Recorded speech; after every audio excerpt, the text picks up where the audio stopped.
He was the most wanted criminal in New York City. Police surrounded his apartment. Machine guns on rooftops, tear gas, 150 officers, 10,000 people watching from the street. When they finally dragged him out, they found a letter he had written during the siege, and here is what it said. "Under my coat is a weary heart, but a kind one that would do nobody any harm." That was Tugon Crowley, a man who had shot a police officer at point-blank range and fired another bullet into his dying body. And in his own mind, completely, sincerely, without any trace of irony, he saw himself as a good person. This is where Dale Carnegie begins his book. Not with advice, not with tips, with a truth so uncomfortable most people spend their whole lives running from it. Nobody thinks they're the villain. And once you truly understand what that means for the people you work with, the people you live with, the people you've been trying to persuade, everything about how you communicate with the world changes. Permanently. How to Win Friends and Influence People was published in 1936. It has sold over 30 million copies in more than 30 languages. It has been on bestseller lists longer than almost any nonfiction book in history. Presidents have read it, CEOs have built companies on it, and millions of ordinary people have quietly used it to transform their marriages, their careers, and their relationships. But here's what most people misunderstand about it. This is not a manipulation manual. Carnegie's deepest argument, the one running underneath every principle, is something far more uncomfortable. The reason most people fail at relationships, leadership, and persuasion is that they see other people as instruments to be managed, rather than human beings with their own wants, fears, and hunger for dignity. By the end of this video, you'll understand the 3 foundational principles that govern all human interaction. You'll see why criticism almost never works. You'll learn why the most powerful thing you can do in any conversation costs you nothing. And you'll understand why the person who masters these principles doesn't just make friends. They become someone other people would follow anywhere. Stay until the end. The final principle is the one that separates people who are liked from people who are trusted. The first truth nobody wants to accept. Before Carnegie gives a single piece of advice, he forces you to confront something about human nature. And it is not flattering. Al Capone believed he was a public benefactor. Dutch Schultz called himself misunderstood. The warden of Sing Sing prison said this after a lifetime with the worst criminals in America. Few of them consider themselves bad men. They all have reasons. They all believe, somewhere inside, that they are fundamentally decent. If that's true of murderers, what does it mean for the ordinary people in your life? But here's where this gets genuinely uncomfortable. Because it means something specific about every conflict you've ever had. The colleague who frustrated you had reasons. The employee who underperformed had explanations. The person you argued with last week wasn't performing villainy in their own mind. They were defending something that felt completely justified to them. And here is what makes this so important. Criticism doesn't touch that internal story. It doesn't reach it. It bounces off. Carnegie studied Lincoln, perhaps the greatest leader of people in American history, and found a turning point. As a young man, Lincoln once wrote a vicious satirical letter mocking a political opponent named James Shields. The letter was published. Shields, publicly humiliated, challenged Lincoln to a duel. They nearly killed each other on a sandbar in the Mississippi River. From that day forward, Lincoln almost never criticized anyone again, not even when they deserved it. During the Civil War, General Meade disobeyed a direct order at Gettysburg, allowing Lee's army to escape when the war could have ended. Lincoln was furious. He wrote a scathing letter, devastating and precise. Then he stopped. He asked himself, what will this accomplish? Meade will only defend himself, resent me, and become less effective. He never sent it, and this is the part nobody talks about. Criticism creates resistance, not change. B.F. Skinner proved it in the laboratory. Animals rewarded for good behavior learn faster and retain more than animals punished for bad behavior. Decades of research on humans confirm the same truth. When we criticize people, we don't change their behavior. We trigger their defenses. We make them justify themselves. We create resentment that can last for decades. Carnegie's first principle sounds almost too simple to be worth stating. Don't criticize, condemn, or complain. But underneath that simple statement is a completely different model of what human beings are. We are not rational actors who respond to correct information. We are emotional creatures, driven by pride and the desperate need to feel that we are good people. And any approach to changing behavior that ignores that reality is doomed from the start. But that leads directly to the question of what actually works, the secret hidden in plain sight. Charles Schwab was the first person in American business history to earn a salary of more than $1 million a year. Andrew Carnegie paid him that staggering sum not because Schwab was the best steelmaker. Carnegie openly admitted that Schwab had many employees who knew more about steel than he did. Carnegie paid Schwab $1 million a year for one reason: his ability to deal with people. Schwab was once asked his secret. His answer deserves to be written in permanent ink. I consider my ability to arouse enthusiasm among my people the greatest asset I possess. And the way to develop the best that is in a person is by appreciation and encouragement. There is nothing else that so kills the ambitions of a person as criticisms from superiors. I never criticize anyone. I believe in giving a person incentive to work, so I am anxious to praise, but loath to find fault. But here's where most people get it completely wrong, and this distinction is everything. Carnegie's not talking about flattery. He is ferocious on this point. Flattery is insincere, and people can smell it from across a room. It is counterfeit appreciation, cheap, self-serving, and ultimately damaging to the person who uses it. What he is talking about is genuine, specific, honest acknowledgement of what someone actually did right. The difference sounds subtle. It isn't there. When a manager says "great job, team" to everyone in a room, it lands like background noise. When that same manager says, "I noticed the way you handled that difficult client on Thursday," that kind of composure under pressure is exactly what builds trust that lands somewhere deep. It is remembered. It shapes behavior. It creates loyalty that no salary alone can buy. William James, one of the greatest psychologists in American history, said, "The deepest principle in human nature is the craving to be appreciated. Not the wish, not the desire, the craving. As fundamental as hunger." And this is where the insight becomes almost disturbing in its scope. Carnegie points out that we nourish the bodies of the people we care about. We cook for them. We make sure they eat. We worry about their health. But how rarely do we nourish their souls? How often do we let people in our lives go for days, weeks, sometimes years, without hearing a specific, genuine acknowledgement of their worth? He tells the story of a man who came home one evening to find his wife in tears. She had spent the day preparing an elaborate meal that took hours to cook. He sat down, ate in silence, and said nothing. When she finally asked if he noticed, he said, "Oh, it was fine. Fine." The word that erases more effort than almost any other word in the English language. A farm woman, exhausted after a lifetime of work, once set a pile of hay in front of her family at dinner. When they exploded in outrage, she said simply, "How did I know you'd notice? I've been cooking for you for 20 years. And in all that time, I never heard a word that told me you weren't just eating hay." The hunger for appreciation is not weakness. It is the fuel that drives human performance. The person who learns to genuinely, specifically, honestly feed that hunger wields a form of influence that no title or authority can replicate. Arousing the other person an eager want here is perhaps the most practically transformative idea in the entire book. Carnegie once faced a hotel that tripled his rent mid-season with tickets already printed. Instead of arguing, he sat down with the manager and mapped out calmly, specifically, why the increase would actually hurt the hotel. He left with a 50% increase instead of 300%. He got most of what he wanted.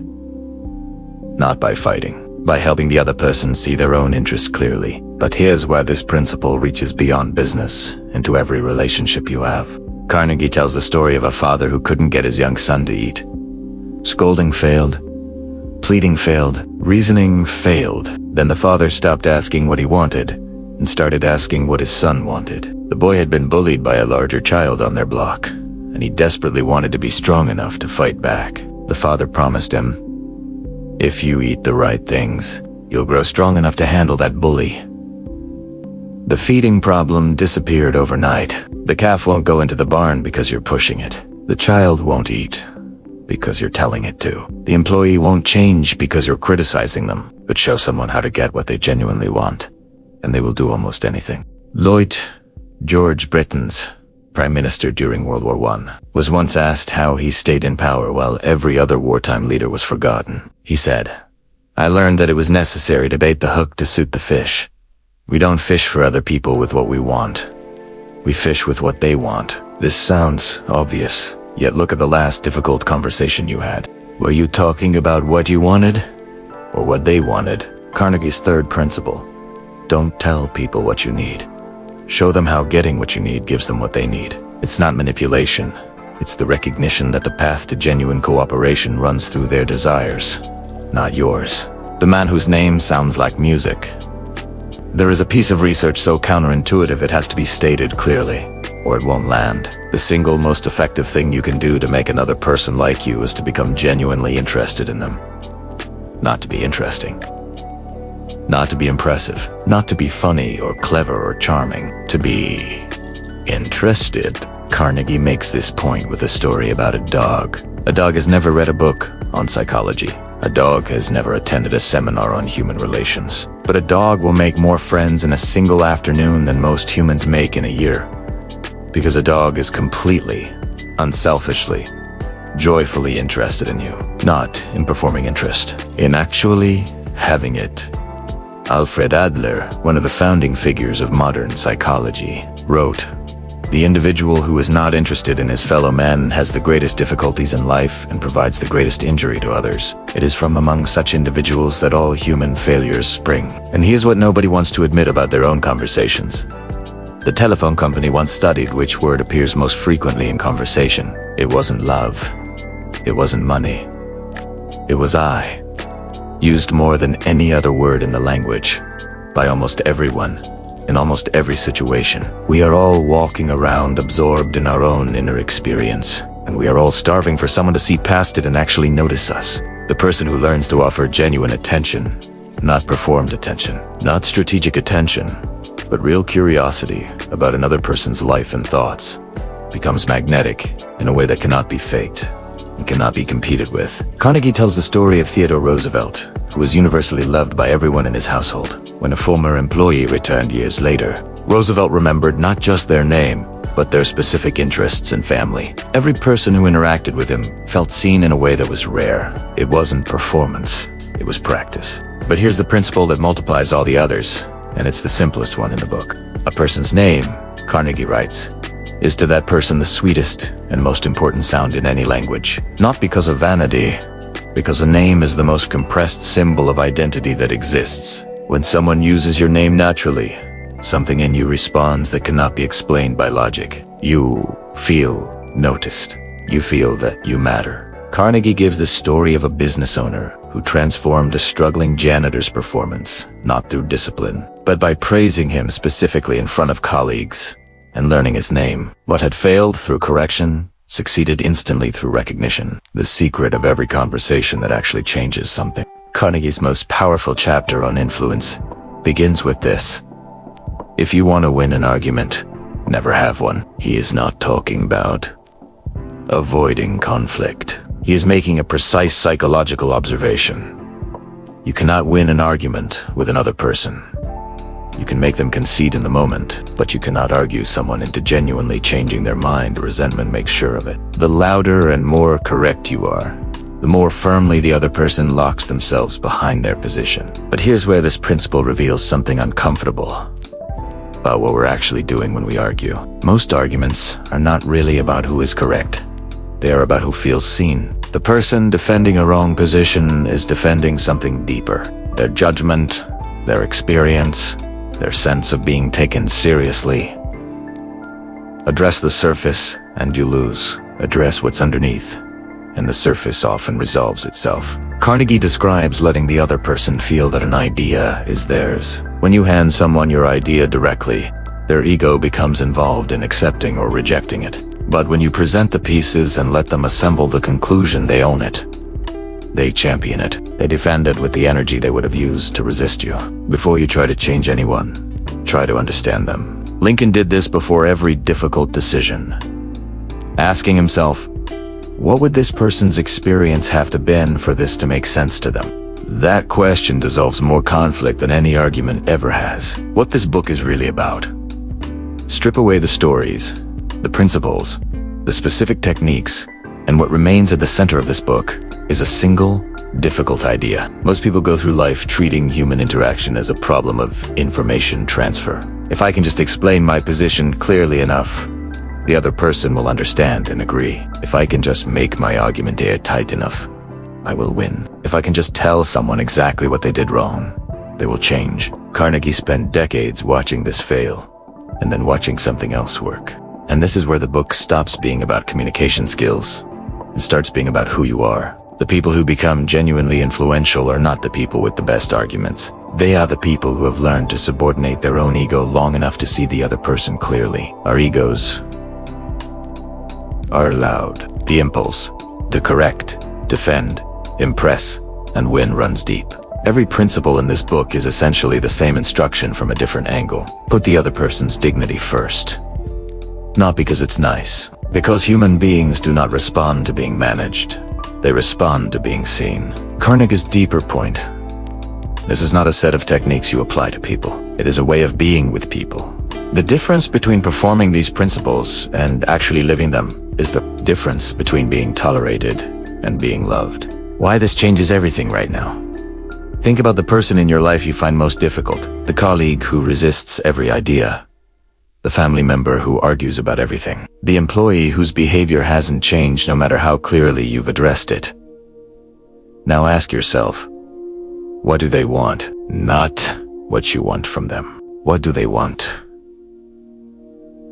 What is the story they tell themselves about why they're right? What hunger are they trying to feed that nobody around them seems to notice? You've never asked that question, have you? Most people haven't. And that's exactly where the gap is. Carnegie doesn't ask you to become a different person. He asks you to become a more observant one. To notice the difference between talking at people and talking with them. To catch the moment when you're about to criticize someone and ask, will this create what I actually want? Or will it create resentment that makes things worse? The manager who makes this shift gets better work from people who perform because they feel seen, not because they're afraid. The parent who makes this shift has a child who brings the difficult things to them because they know they won't be judged before being heard. The most practical question this book leaves you with is deceptively simple. Before any difficult conversation, any negotiation, any attempt to influence someone, ask yourself, what does the other person want right now? What is the thing they're craving that nobody is giving them? And how can the outcome I need also give them that? This isn't weakness. It isn't giving up what you want. It is the fastest, most durable path to actually getting it. These principles work because they align with something fundamental about human beings. We will do almost anything for the people who make us feel seen and genuinely respected. We will resist, resent, and underperform for the people who make us feel small. The question isn't who you want to be. It's who you are in the small moments. Nobody's watching the email you almost sent, the meeting where you almost corrected someone in front of their peers, the conversation where you listened instead of waiting for your turn. Those moments decide everything, not the big gestures, the daily choices about whether the person across from you is someone you manage or someone you genuinely see. Here is the question this book has been asking you since the first page. Tugoncrali had a weary but kind heart. Al Capone believed he was a public benefactor. Every difficult person in your life has a version of that story to an internal narrative that makes complete sense to them. Even when it makes no sense to you, you cannot argue that narrative away. You cannot criticize it into changing. You cannot manage someone into dropping their defenses by proving them wrong. But you can do something else. Something that requires no special talent, no formal authority, and no advantage of position or power. You can choose to be curious about them instead of frustrated. You can choose to find something real to appreciate and say it specifically and honestly. You can choose to ask what they want before you tell them what you need. You can choose to use their name to remember what matters to them. To listen not as a technique, but as a genuine act of respect. Carnegie watched this for 30 years. The employer with 314 enemies who became 314 friends. The salesman who outsold everyone not through pressure but through genuine care. The leader who inspired not through commands but through consistently making people feel that their work mattered. The world is full of people waiting, often for their whole lives, for someone to see them clearly and tell them honestly that what they do has value. The person who offers that, without agenda, doesn't just win friends. They become someone other people build their lives around.